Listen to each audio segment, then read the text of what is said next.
বন্ধু-বান্ধৱীসকল আপোনালোকক পুনৰ এবাৰ 2% ইউটিউব চেনেলত স্বাগতম জনাই আজিৰ ভিডিঅ' আৰম্ভ কৰিবলৈ ওলাইছোঁ। আজি আপোনালোকৰ সন্মুখত লৈ আহিলোঁ যিসকলে স্পেচিয়েল ডেটৰ অপেক্ষা কৰি থাকোঁতে কেইবাৰমান স্পেচিয়েল ডেটৰ ডকুমেণ্ট ভেৰিফিকেশ্যন হৈ গ'ল, কেইবাৰ আপোনালোকৰ এক্সামৰ তাৰিখো দিলে, বাৰে আপোনালোকৰ এক্সামৰ তাৰিখ কেঞ্চেল হৈ আছে।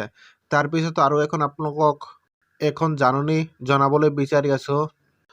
আপুনি যদি মোৰ চেনেলত নতুন ভিজিট কৰিছে প্লিজ চেনেলটো ছাবস্ক্ৰাইব কৰি লগতে বেল আইকনটো অল চিলেক্ট কৰি ৰাখিব, কিয়নো সদায় নতুন জব আপডেট, এডুকেশ্যনেল আপডেট লগতে স্পেচিয়েল ডেটাৰ সকলো ধৰণৰ ইনফৰমেশ্যন পাই থকাৰ বাবে বন্ধুসকল পলম নকৈ মূল কথালৈ আগবাঢ়ো। আজি যিটো কথা আপোনালোকৰ সন্মুখত আলোচনা কৰিবলৈ ওলাইছোঁ এইটো আপোনালোকৰ EB চন্দ্ৰা অসম তাৰ পৰা এখন পোষ্ট দিছে, তাৰ পৰা এখন জাননী দিছে। ইয়াত আপোনালোক কি জাননী দিছে, কি কৈছে সবিশেষ জানিবলৈ ভিডিঅ'টো ফাৰ্ষ্টৰ পৰা লাষ্টলৈকে স্কিপ নকৰাকৈ চাই থাকক। ইয়াতে প্ৰথমতে ডেটটো উল্লেখ কৰি দিছে, আপোনালোকে স্ক্ৰীনত চাব পাৰিছে। ডেটটো দিছে আপোনালোকৰ 1 মাৰ্চ 2021।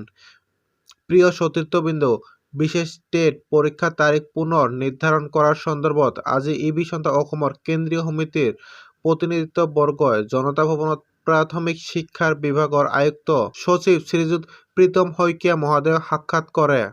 সাক্ষাৎকালত তেখেতে আমাক জানিবলৈ দিয়ে যে নিৰ্বাচন আয়োগৰ পৰা অনুমতি লৈ অহা 6 এপ্ৰিলৰ পিছত ৰঙালী বিহুৰ আগত অথবা পাছত আমাৰ বিশেষ টেট পৰীক্ষাৰ নতুন তাৰিখ সূচী ঘোষণা কৰিব।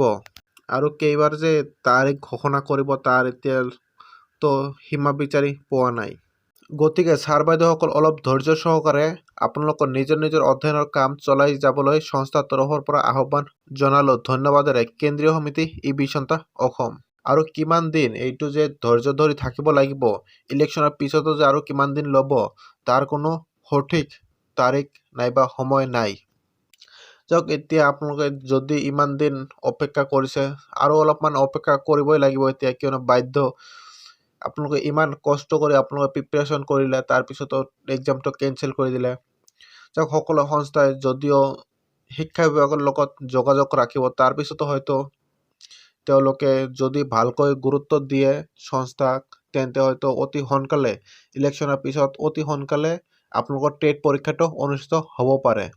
বন্ধু-বান্ধৱীসকল আজিৰ ভিডিঅ'টো এইখিনি আছিল। যদি ভিডিঅ'টো চাই ভাল পালে তেনেহ'লে লাইক কৰিব, ভিডিঅ'টো সকলো মই শ্বেয়াৰ কৰি দিব। যিসকলে স্পেচিয়েল ডেটৰ কেণ্ডিডেট হয় সকলোকে এই ভিডিঅ'টো শ্বেয়াৰ কৰি দিব, যাতে তেওঁলোকৰ এইটো ইনফৰমেশ্যন পায়। এইটো ইনফৰমেশ্যন সকলোৰে বাবে বহুত বেছি গুৰুত্বপূৰ্ণ। বন্ধুসকল, আপুনি যদি মোৰ চেনেলত নতুন ভিজিট কৰিছে প্লিজ চেনেল ছাবস্ক্ৰাইব কৰি লগতে বেল আইকনটো অল চিলেক্ট কৰি ৰাখিব, কিয়নো সদায় নতুন জব আপডেট, এডুকেশ্যনেল আপডেট লগতে স্পেচিয়েল ডেটাৰ সকলো ধৰণৰ ইনফৰমেশ্যন পাই থকাৰ বাবে বন্ধুসকল পুনৰ এটা নতুন ভিডিঅ'ত লগ পাম। জয় হিন্দ, জয় অসম।